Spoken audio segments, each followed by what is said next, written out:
Halo teman-teman, apa kabar kalian semua? Saya berharap kita semua dalam keadaan sehat-sehat selalu.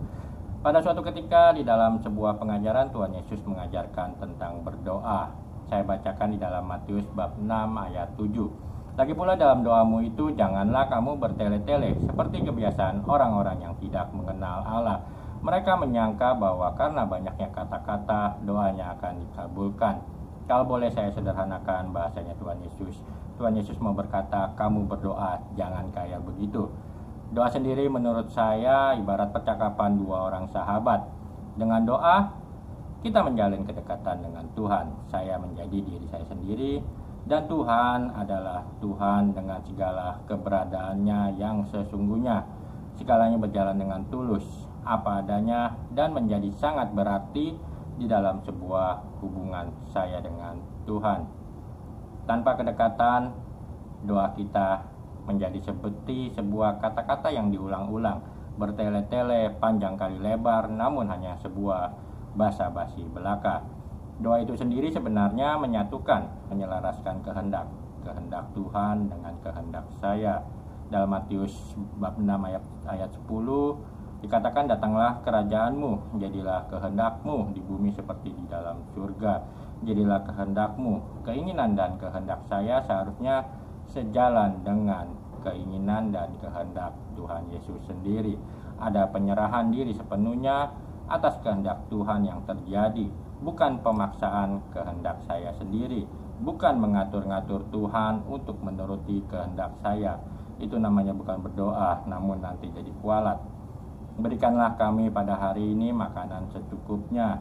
Tuhan Allah dengan segala keberadaannya yang maha tahu, sedangkan keberadaan kita yang terbatas dan bahkan kita terkadang tidak tahu yang benar-benar kita butuhkan, yang benar-benar kita perlukan di dalam hidup kita. Namun seringkali kita justru menuntut banyak hal yang sebenarnya tidak diperlukan.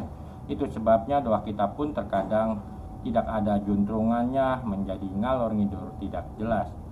Lalu selanjutnya, ampunilah kami atas kesalahan kami, seperti kami pun mengampuni orang yang bersalah kepada kami.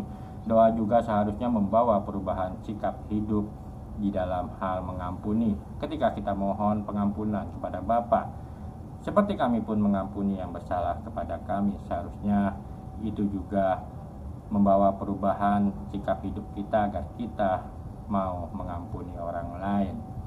Dalam Matius bab 6 ayat 13, janganlah membawa kami ke dalam pencobaan, tetapi lepaskanlah kami daripada yang jahat.